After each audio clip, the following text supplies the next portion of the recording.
गुरु हमारे पूजनीय होते हैं, गुरु वंदनीय होते हैं। गुरुओं की वाणी अमृत के समान होती है और गुरु अपने शिष्य का कभी अहित नहीं सोचते हैं। गुरु हमेशा अपने शिष्यों का मार्ग प्रशस्त करते हैं, उसे हमेशा आगे बढ़ने के बारे में ही सोचते हैं। गुरु कभी ये नहीं चाहते कि हमारा शिष्य गलत रास्ते पर चले।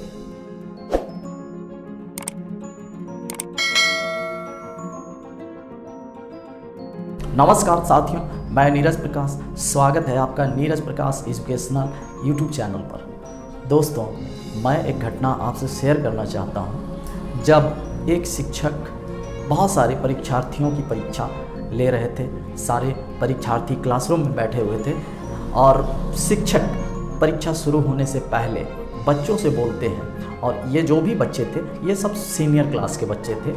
हाँ, ये सभी इंटरमीडिएट अथवा बीए की कक्षाओं में पढ़ने वाले विद्यार्थी थे। तो शिक्षक परीक्षा शुरू होने से पहले सारे विद्यार्थियों से कहते हैं कि मैं तुम लोगों को 2 मिनट का ब्रेक देता हूँ। तुम 2 मिनट चाहो तो आपस में बातचीत कर सकते हो, एक दूसरे से मिलकर डिस्कस कर सकते हो। उसके बाद मैं क्वेश्चन तुम लोगों को दूंगा।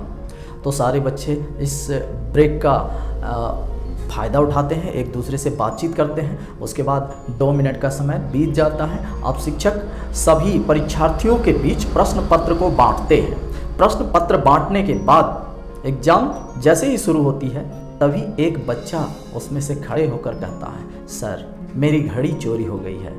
मैं घड़ी लेकर आया था, घड़ी पहन कर आया था और मेरी घड़ी चोरी हो गई।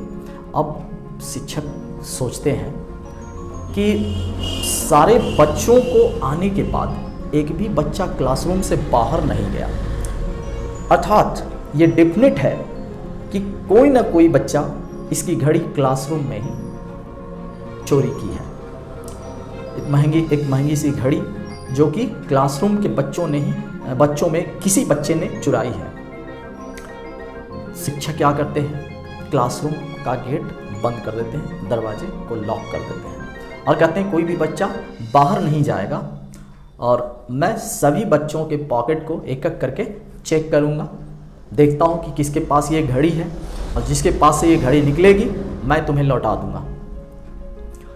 सारे बच्चों की धड़कनें तेज हो जाती हैं। उनमें वह छात्र जिसने घड़ी चुराई थी, उसका धड़कन इतना फास्ट चलने लगता है कि अब क्या होने वाला है। जब मैं इतने बच्चों के बीच में मैं पकड़ा जाऊंगा, मेरी चोरी पकड़ी जाएगी।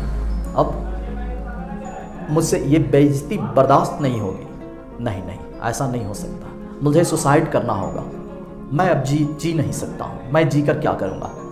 उस छात्र के मन में तरह तरह के ख्याल आने लगते हैं। गुरुजी क्या करते हैं, सारे स्टूडेंट्स की आंखों पर एक पट्टी बंधवाते हैं। सारे बच्चों की आंखों पर एक पट्टी बंधवा देते हैं। अब वो बच्चा मन ही मन खुश होता है कि चलो कम से कम मेरी चोरी पकड़ी जाने पर कोई देखेगा तो नहीं। गुरुजी सारे बच्चों के आंखों पर पट्टी बांधने के बाद एक एक बच्चों के पॉकेट में हाथ डालकर चेक करते हैं और चेक करते करते अंततः वो घड़ी मिल जाती है एक छात्र के पॉकेट में। वो घड़ी निकाल करके गुरुजी उस बच्चे को लौटा देते हैं जिसकी वह घड़ी थी। ये घटना बीत जाती है। कई वर्षों के बाद 10 साल 8 साल के बाद उस विद्यालय में ही, उस स्कूल में ही एक बहुत बड़ा फंक्शन होने वाला था। फंक्शन में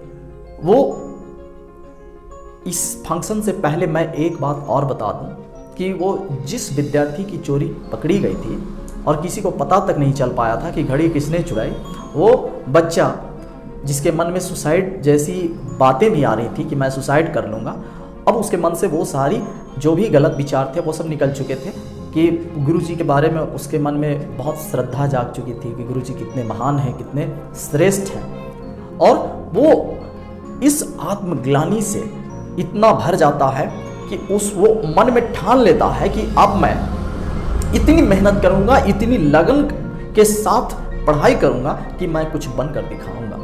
और वो छात्र आगे चल करके एक दिन वो उस जिले का सर्वश्रेष्ठ पदाधिकारी बनता है और उस विद्यालय में उस फंक्शन के दिन उसी पदाधिकारी को चीफ गेस्ट के रूप में बुलाया जाता है।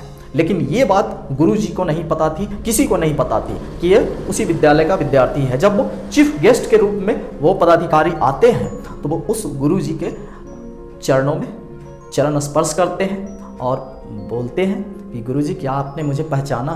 मैं वही विद्यार्थी हूँ जिसे आपने एक दिन घड़ी चोरी में पकड़ा था, लेकिन किसी के सामने उजागर नहीं होने दिया था।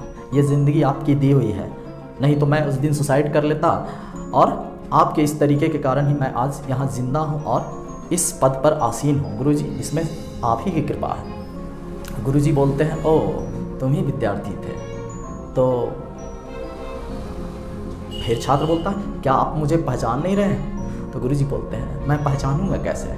उस दिन घड़ी जांच करने के क्रम में मैंने भी तो अपनी आंखों पर पट्टी बांध ली थी ना, ताकि मैं ये नहीं चाहता था कि कोई भी विद्यार्थी, कोई भी बच्चा मेरी नज़रों में गिर जाए और मेरी नज़रों में वो नीचा हो जाए, क्योंकि सारे विद्यार्थी हमारी नज़र में बराबर हैं, एक समान हैं। गुरु की नज़र में सारे विद्यार्थी एक समान होते हैं, चाहे वो गलत राह पर ही क्यों न चल रहा हो, लेकिन शिक्षक सबों को एक समान दृष्टि से देखते हैं और उसे सही रास्ते पर लाने की कोशिश करते हैं। तो वो छात्र ये बात सुन करके गुरु के प्रति और श्रद्धा भाव से भर जाता है और एक बार पुनः वो गुरु के चरणों में फिर से गिर जाता है और गुरु उसके आंखों में आंसू आ जाते हैं, वो अपने शिक्षक से लिपट जाता है और रोने लगता है। धन्य है ऐसे गुरु, धन्य है ऐसे शिक्षक जो अपने बच्चों को इस प्रकार से सही मार्ग दिखाते हैं, सही रास्ते पर लाते हैं। दोस्तों, कैसी लगी ये स्टोरी? अगर अच्छी लगी तो हमारे चैनल को जरूर सब्सक्राइब करें, लाइक करें और ये वीडियो दूसरों को भी शेयर करें। मिलते हैं अगले वीडियो में, तब तक के लिए धन्यवाद, नमस्कार।